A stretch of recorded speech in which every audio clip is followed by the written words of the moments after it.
سلام و عرض ادب خدمت مشتریان و همراهان همیشگی کتاب فروشی 2000. بچه ها همونطور که میبینید کتابای جدیدی که براتون موجود کردیم کتابای خیلی خفنیه.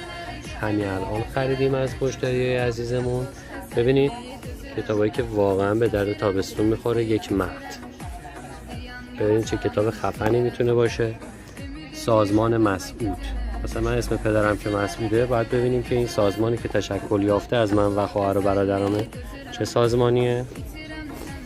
یک عاشقانه آرام، مدرسه جاسوسی، خوراک بچه هاست، اردوی مرگ، عملیات شناسایی، تعطیلات مرگبار، کتابای نشر پرتغال، تیپ شخصیتی شما.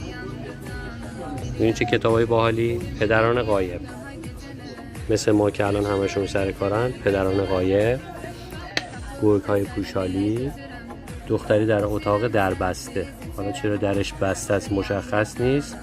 تقصیر باران نیست، حالا تقصیر کیه اونم باز مشخص نیست. همینطور که میبینید طلسم آرزو، خوردم کن، حالا چرا و به چه علت باز اونم مشخص نیست. اینا رو میتونید 30 تا 50% زیر قیمت نوش از کتاب فروشی ما تهیه بکنید، ارسال به سراسر کشور. در خدمتتون هستیم.